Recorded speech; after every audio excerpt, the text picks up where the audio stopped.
berjalan dalam firman-Mu, hatiku siap.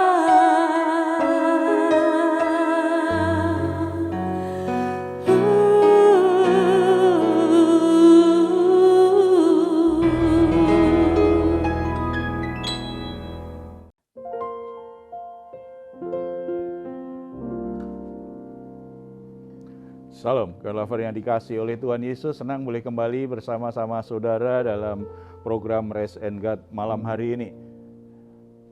Kita adalah orang-orang yang paling berbahagia, paling beruntung karena di dalam Yesus Kristus kita diberi sebuah anugerah untuk boleh menghampiri tahta kasih karunia Allah yang Maha Kudus. Bukan karena kita tidak berdosa, bukan karena kita orang yang tidak ada cacat celah, tetapi karena darah Yesus Kristus menjadi jaminan yang membuat kita dilayakkan untuk menghampiri Allah. Oleh sebab itu mari kita memakai beberapa waktu ke depan ini untuk menghampiri tata kasih karunia-Nya. Kita persembahkan korban syukur kita lewat pujian, penyembahan, dan hati yang terbuka terhadap kebenaran firman Tuhan. Tuhan juga sudah menawarkan sebuah undangan yang begitu indah kepada kita. Marilah kepadaku semua yang letih lesu dan berbeban berat, aku akan memberi kelegaan kepadamu. Sungguh indah karena tidak hanya menghampiri Dia, memuji, menyembah. Tuhan juga ingin kita membawa semua beban berat kita. Masalah apapun yang sedang kita hadapi saat ini, bawa kepada Tuhan. Tuhan peduli, Tuhan akan menolong, dan jiwamu akan menjadi lega, menjadi tenang. Mari kita bersatu dalam doa. Bapa di surga, kami ucap syukur anugerah Bapa luar biasa dalam Yesus Kristus. Kami boleh menghampiri Engkau tanpa perasaan takut, tanpa perasaan malu, karena darah Yesus Kristus menjadi jaminan bahwa kami dilayakkan untuk menghampirimu. Kami boleh menyebut Engkau Bapa, kami boleh membawa semua beban berat hidup kami, dan Engkau berjanji akan memberi kami kelegaan, pertolongan, kekuatan pasti akan Tuhan berikan ketika kami menghampiri Engkau dengan Yesus Kristus sebagai jaminannya. Oleh sebab itu Bapa, kami persembahkan seluruh hidup kami persembahkan korban syukur kami kepadamu saat ini, dan kami sungguh akan dipenuhi dengan sukacita malam hari ini. Kuasa Tuhan bekerja, kebenaran Tuhan bekerja, kasih Tuhan memulihkan hati kami. Sukacita kami, damai sejahtera kami akan berlimpah-limpah dalam nama Tuhan Yesus Kristus. Amin. Terima kasih Tuhan, sebab jalan kami satu-satunya itu Engkau Tuhan. Kami bersyukur memiliki Tuhan seperti Engkau. Oh Yesus Tuhan, masih ada jalan terbuka untukku, masih ada jalannya Tuhan, masih ada jalan terbuka untukku. Kulihat kebesaran-Mu, haleluya. Kau selalu ajaib bagiku, jalan-Mu tak terselami. Saat yang membuka pintu, tak ada yang menutupnya. Masih ada jalan terbuka untukku, masih ada jalan ya Tuhan, masih ada jalan terbuka untukku. Kulihat kebesaran-Mu, masih ada jalan-Mu,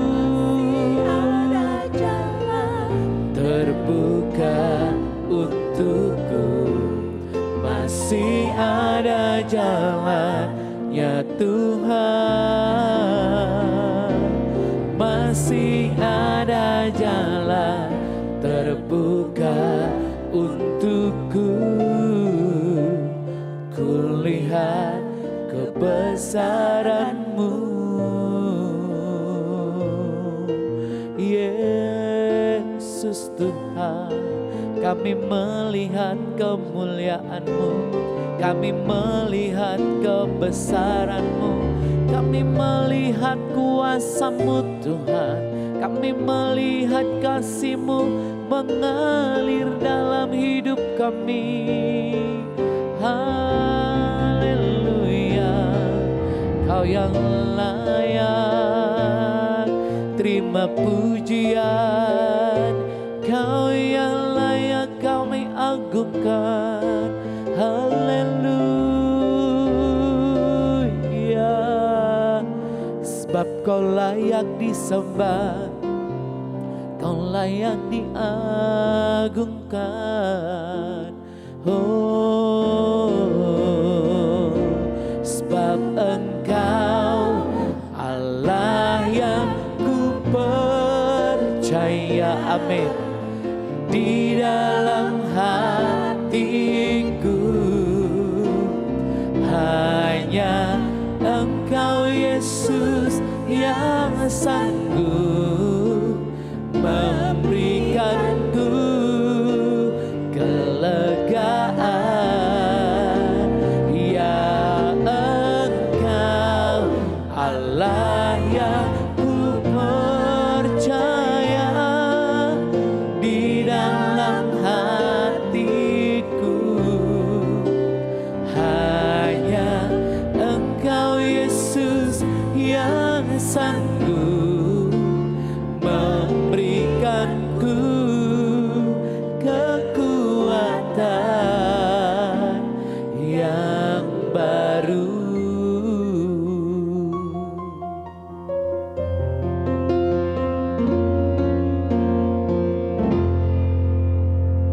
Puji Tuhan. Saudara-saudara, ada satu pertanyaan yang akan saya bacakan, nanti kita akan bahas dalam sharing firman kita.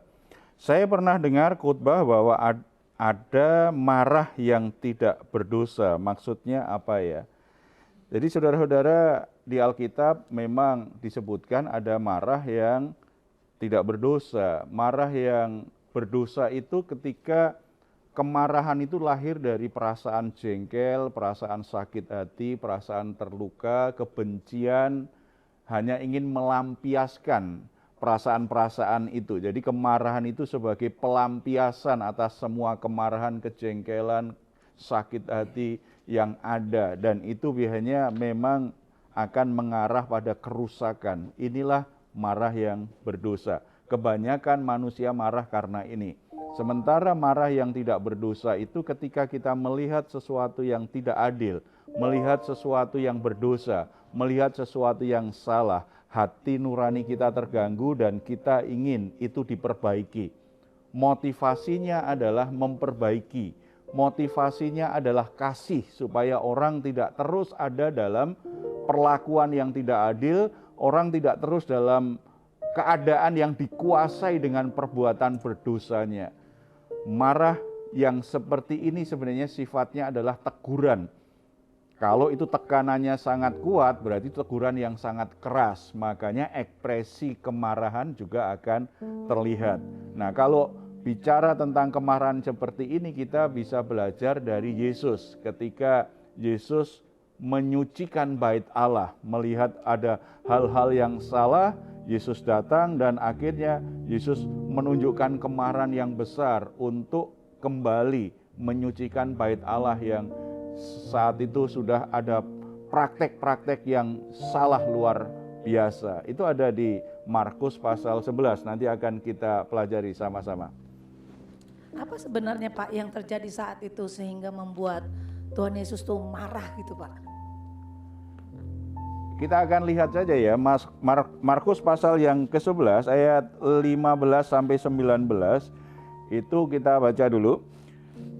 Lalu tibalah Yesus dan murid-muridnya di Yerusalem. Sesudah Yesus masuk ke bait Allah, mulailah ia mengusir orang-orang yang berjual beli di halaman bait Allah, meja-meja penukar uang dan bangku-bangku pedagang merpati di baliknya. Dan ia tidak memperbolehkan orang membawa barang-barang melintasi halaman bait Allah. Lalu ia mengajar mereka, katanya, bukankah ada tertulis, rumahku akan disebut rumah doa bagi segala bangsa, tetapi kamu ini telah menjadikannya sarang penyamun. Imam-imam kepala dan ahli-ahli Taurat mendengar tentang peristiwa itu dan mereka berusaha untuk membinasakan dia. Sebab mereka takut kepadanya, melihat seluruh orang banyak takjub akan pengajarannya. Menjelang malam mereka keluar lagi dari kota. Dari sini kita bisa mengerti apa yang membuat Yesus menjadi marah ketika dia datang di bait Allah. Yang pertama, bait Allah sudah dicemarkan dengan praktek-praktek agama yang palsu, yang mengatasnamakan agama tetapi mengejar keuntungan pribadi. Mereka membiarkan ada jual beli di bait Allah, di halaman bait Allah, bukan untuk membantu jemaat, tapi sebenarnya mereka ingin memperkaya diri sendiri. Sebab ada transaksi, ada persekongkolan, ada perjanjian dengan pedagang-pedagang untuk menjual semua yang dibutuhkan oleh jemaat untuk beribadah saat itu, terutama binatang-binatang kurban. Sementara seharusnya binatang kurban itu kudus, tidak bercacat celah. Tetapi bagi pedagang-pedagang itu kan sulit dicari dan harganya akan lebih mahal. Makanya mereka bawa itu, jual itu binatang-binatang yang banyak cacat celahnya, sebenarnya tidak layak, tidak memenuhi syarat untuk dipersembahkan sebagai korban bakaran.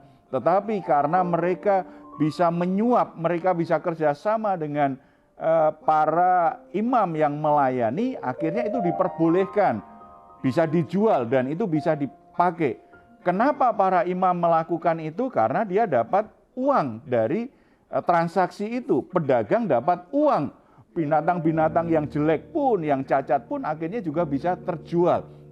Bagi umat juga mungkin ada yang merasa diuntungkan karena bisa beli lebih murah. Karena tidak sempurna binatangnya. Ini berarti mencemarkan bait Allah. Bait Allah yang kudus dicemarkan dengan praktek yang tidak kudus. Persembahan yang tidak kudus. Persembahan yang cacat celah, persembahan hasil dari persekongkolan, hasil dari transaksi bisnis, supaya yang penting ritualnya diadakan tetapi tidak sungguh-sungguh menghormati Allah. Makanya Yesus marah. Ini sebuah praktek agama yang sebenarnya melecehkan kekudusan Tuhan, tidak menghormati Tuhan. Saudara-saudara sadar atau tidak, kadang-kadang di gereja kita juga membiarkan atau mengabaikan fakta yang seperti ini. Ada banyak orang memakai rumah ibadah itu untuk mengejar keuntungan pribadi, untuk mencari kekayaan pribadi, dan mengkompromikan hal-hal yang tidak benar, mengkompromikan hal-hal yang berdosa. Yang penting ibadah bisa berjalan. Ketika ini dilakukan, sebenarnya sedang tidak menghormati Allah yang Maha Kudus. Kalau kita menghormati Allah yang Maha Kudus, kita datang ingin memberi persembahan kita lewat ibadah kita. Harusnya itu sebuah persembahan yang kudus, tidak bercacat celah. Hasil dari pertobatan yang sungguh-sungguh. Hasil dari kasih yang sungguh-sungguh. Kita menghormati Allah, makanya kita memuji dan menyembah Tuhan. Kita mengasihi Allah. Mengapa kita beribadah? Mengapa kita melayani Tuhan? Karena kita sungguh-sungguh menghormati, menghargai kekudusan Bapa di surga. Mengapa kita melayani, kita menyelenggarakan ibadah, kita beribadah juga itu sungguh-sungguh dengan kekudusan, tidak sembarangan. Ketika ada orang melayani Tuhan, tetapi dia kompromi dengan dosa, dia mengizinkan dosa masuk dalam peribadatan, padahal dia tahu dia sedang melecehkan kekudusan Tuhan. Ketika orang beribadah, tetapi tidak ada keinginan bertobat, Dia berpikir kalau semakin beribadah, rajin beribadah, apalagi persembahannya banyak, persembahannya besar, itu bisa menyucikan dosa-dosanya. Itu pandangan yang sesat. Dan itu justru menimbulkan koreksi Tuhan yang besar. Ini yang membuat hati Yesus marah. Itu yang membuat Yesus akhirnya bertindak untuk kembali menyucikan bait Allah. Dan yang kedua, karena bait Allah itu dipakai untuk memeras jemaat. Kalau kita lihat di situ kan istilah Yesus, engkau jadikan rumahku sarang penyamun. Kalau bicara penyamun kan ada perampasan, ada sesuatu yang dipaksakan, ada sesuatu yang memang direkayasa, orang memberi tetapi terpaksa karena takut atau memang diancam. Praktek itu kemungkinan besar ada di masa itu. Mereka dipaksa untuk membeli binatang-binatang yang cacat celah, ada banyak cacatnya, tidak layak untuk dipersembahkan. Mereka dipaksa untuk membeli yang ada di situ. Ada perampasan. Yesus menyebutnya ini menjadi sarang penyamun, di mana rumah ibadah ada banyak perampasan, ada banyak pemaksaan, orang terpaksa memberi, orang terpaksa membeli, orang terpaksa melakukan sesuatu dan harus mengeluarkan uang lebih supaya bisa beribadah. Ini sesuatu yang jahat di mata Tuhan. Gereja adalah tempat di mana orang bisa mengalami kasih karunia Allah. Bicara kasih karunia Allah, bicara pemberian Allah cuma-cuma kepada orang yang sebenarnya tidak layak menerimanya. Setiap orang, baik yang melayani maupun jemaat yang beribadah, itu semua tidak layak di hadapan Tuhan. Semuanya membutuhkan kasih karunia Allah. Karena semua membutuhkan kasih karunia Allah, seharusnya orang yang melayani menjaga kekudusan hidupnya.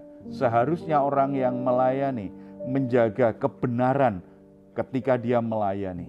Dia tidak boleh sembarangan, tidak boleh sembrono. Dia harus sepenuh hati karena dia menghormati Tuhan dan tidak berpikir, aku dapat apa, aku dapat keuntungan apa. Dan tidak benar juga ketika dalam pelayanan Kristen sifatnya seperti merampas, sifatnya seperti penyamun seperti yang Tuhan katakan. Bagaimana jemaat ditakut-takuti, kalau tidak memberi akan mengalami hal-hal yang buruk, kalau tidak memberi tidak dilayani atau hal-hal yang lain, di mana jemaat melakukan sesuatu, memberi sesuatu karena takut. Tidak. Kasih karunia.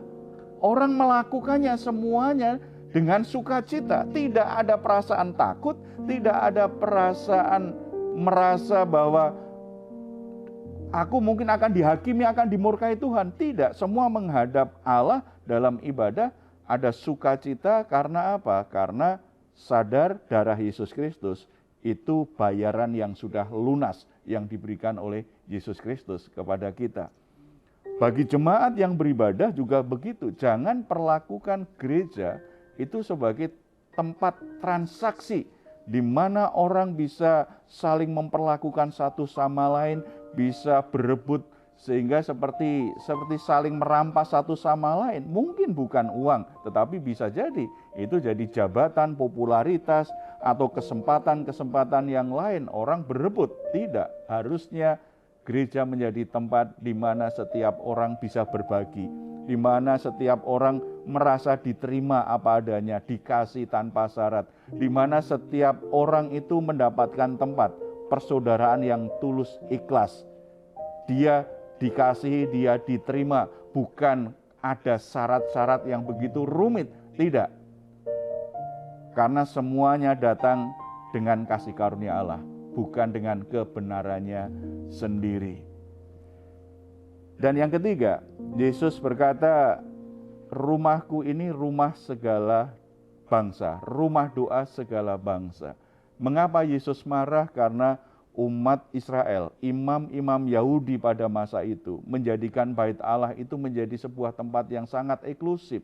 Pelayanan mereka sangat eksklusif, sangat tertutup dengan bangsa-bangsa yang lain. Ini bertentangan dengan rencana Tuhan. Memang Tuhan memilih mereka, bangsa Israel secara khusus.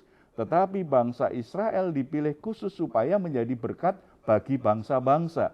Tetapi keistimewaan itu menjadikan mereka menjadi bangsa yang eksklusif. Mereka tidak mau membuka ruang, tidak mau terbuka, bangsa lain bisa masuk. Bahkan mereka tidak peduli bangsa lain diselamatkan Tuhan atau tidak. Yang penting aku diberkati Tuhan. Yang penting aku dimuliakan Tuhan. Yang bangsa lain itu bangsa yang harusnya dimurkai oleh Allah.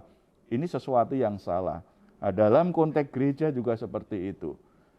Gereja tidak boleh menjadi komunitas yang eksklusif.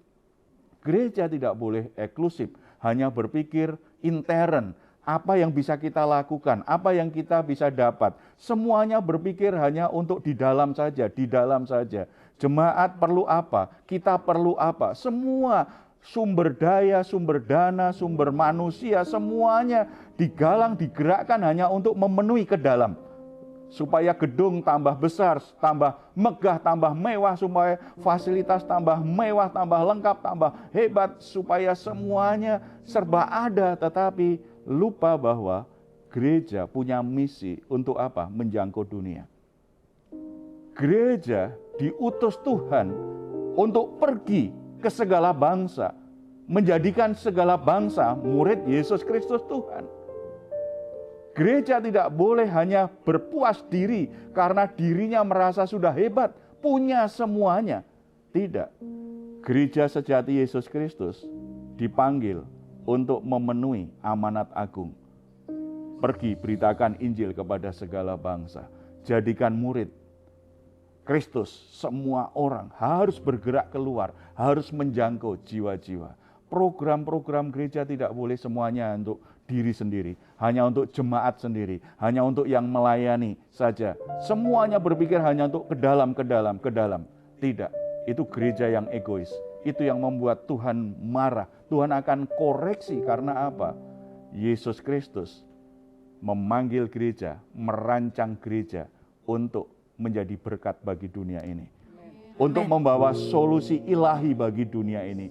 Dan yang terpenting, mengemban misi. Setelah Yesus selesai menebus dosa manusia, pekerjaan yang sudah selesai itu harus menjadi berkat bagi seluruh umat manusia. Dan ada banyak orang yang membutuhkan kabar baik. Kabar baik itu siapa yang memberitakan? Gereja Tuhan, orang-orang percaya yang bersekutu menjadi gereja. Itulah yang mendapatkan tugas yang dari Tuhan. Jadi kenapa Tuhan Yesus marah? Karena melihat ada hal-hal yang tidak benar. Ada hal-hal yang mencemarkan bait Allah. Ada hal-hal yang membuat bait Allah itu akhirnya tidak jadi berkat bagi banyak orang. Oleh sebab itu, saudara-saudara, kalau saudara saat ini sedang marah, saudara cek, ini marah yang benar, yang berdosa, atau ini memang yang sudah selayaknya. Kalau itu berdosa, harus cepat bertobat. Apapun alasannya, kemarahan manusia itu akan menimbulkan sesuatu yang buruk dan merusak. Tetapi kalau kemarahan karena saudara melihat ada yang tidak adil terjadi, ada sesuatu yang ternoda ini, ada sesuatu yang diperlakukan jahat ini, ada orang yang sedang terikat dosa, dia salah jalan, maka saudara terpanggil untuk mengkoreksi mereka, untuk berteriak, memanggil mereka, mengingatkan mereka, menegur mereka. Itu kemarahan yang selayaknya kita miliki, bukan karena kita benci, bukan karena kita jengkel, karena kita punya belas kasihan, karena kita ingin orang itu hidup benar di dalam Tuhan. Amin. Kalau itu terus ada, saudara berdoa supaya Roh Kudus menjaga hatimu, tidak menjadikan kemarahan yang benar jadi berdosa. Karena biasanya walaupun motivasinya benar, tetapi kalau tidak direspon kita jadi jengkel juga. Begitu kita jengkel juga, di situ namanya marahnya jadi berdosa. Ya, tidak. Yesus setelah marah luar biasa itu di bait Allah, Gak berapa lama ada orang sakit, orang lemah, orang yang punya kebutuhan apapun datang kepada Yesus, semuanya dilayani. Berarti di hati Yesus memang tidak ada kebencian, tidak ada kejengkelan. Dia sedang mengkoreksi hal-hal yang salah yang ada saat itu. Makanya begitu selesai, ya sudah, dia setelah itu melayani lagi dengan belas kasihan, dengan kelembutannya. Mari kita datang kepada Tuhan. Bapa di surga, hamba-Mu berdoa untuk saudara-saudara yang mungkin saat ini sedang dikuasai kemarahan. Biarlah mereka bisa mengerti kebenaran firman Tuhan hari ini. Mungkin itu kemarahan yang berdosa, akibat mereka diperlakukan buruk, akibat perkataan-perkataan yang menyakitkan, akibat ketidakadilan yang mereka alami. Tetapi mereka kemudian tumbuh rasa jengkelnya, tumbuh rasa sakit hatinya, pahit hati dengan seseorang, sehingga mereka mulai marah-marah, mereka mulai mengekspresikan kemarahannya yang kadangkala tidak lagi terkontrol. Tapi hari ini Bapak, biarlah Roh Kudus bekerja, Roh Kudus menjamah firman Tuhan, memperbaharui hatinya, sehingga mereka bisa meredakan, bisa berhenti marah, bahkan melepaskan pengampunan kepada orang-orang yang sudah membuat mereka menjadi marah. Supaya doa mereka tidak terkendala, supaya hubungan mereka dengan Tuhan tidak terkendala, mereka bisa berdamai dengan hatinya dan mengampuni orang-orang yang sudah membuat mereka marah. Bapa, ajar kami untuk mengelola kemarahan seperti yang Yesus miliki, bukan karena benci, bukan karena jengkel, bukan karena iri hati, bukan karena berambisi untuk menjadi berkuasa, untuk merebut sesuatu dari orang lain. Tetapi ketika kami melihat hal-hal yang salah, ketika kami melihat ada penyalahgunaan, ketika kami melihat ada penyesatan, ketika kami melihat ada ketidakadilan, ketika kami melihat rumah Tuhan dinodai, rumah Tuhan disalahgunakan, hati nurani kami terpanggil untuk mulai bersikap menyatakan kebenaran Tuhan. Kami memberi masukan, kami memberi koreksi, bahkan dengan ketegasan kami akan nyatakan sesuatu yang salah.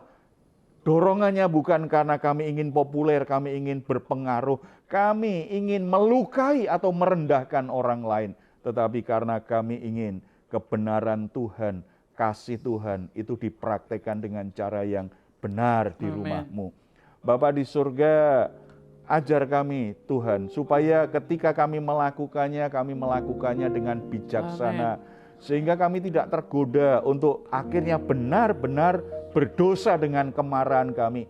Karena yang kami tegur mungkin tidak mendengarnya, yang kami tegur tidak menghargai kami, atau yang kami tegur melawan kami. Biarlah kami bisa menjaga hati untuk tidak bereaksi menjadi kejengkelan, dan akhirnya kami menyerang dia dengan cara yang kasar. Sebagaimana Yesus, biarlah kami juga belajar tetap punya hati yang damai, tetap punya hati yang berbelas kasihan, punya hati yang murni di dalam melakukan kebenaran-Mu. Terima kasih Bapa. Tuhan berkati rumah tangga, Tuhan berkati gereja-Mu, Tuhan berkati anak-anak-Mu, supaya semuanya bisa mengelola kemarahannya dengan cara yang benar, dan mengatasi kemarahannya juga sesuai dengan apa yang Tuhan ajarkan kepada kami saat ini. Nama-Mu dipuji dan dimuliakan dalam seluruh kehidupan anak-anak-Mu. Dalam nama Tuhan Yesus Kristus. Amin. Puji Tuhan, saudara-saudara, kelola kemarahan dengan benar dan harus selaras dengan kehendak Tuhan. Kalau saudara saat ini sedang mengalami berbagai macam pergumulan, saudara membutuhkan dukungan doa, silahkan menuliskannya di nomor telepon yang ada di layar saudara. Tim doa kami akan mendukung saudara dalam doa. Tetap berharap, tetap percaya, tidak ada yang mustahil bagi orang yang percaya. Kalau saudara ingin memberikan komentar, silahkan menuliskannya di ruang komentar yang ada di channel Diaspora TV. Kami tunggu. Mazmur 4 ayat 8-9. Engkau telah memberikan sukacita kepadaku lebih banyak daripada mereka ketika mereka kelimpahan gandum dan anggur. Dengan tentram aku mau membaringkan diri lalu segera tidur, sebab hanya Engkaulah ya Tuhan yang membiarkan aku diam dengan aman. Puji Tuhan, selamat malam, selamat beristirahat. Tuhan Yesus memberkati kita semuanya. Salam. Yesus, sebab Engkau Allah yang ku percaya, di dalam hatiku hanya Engkau Yesus yang sanggup memberikanku kelegaan. Ya Engkau Allah yang ku percaya, di dalam hatiku hanya Engkau Yesus yang sanggup memberikanku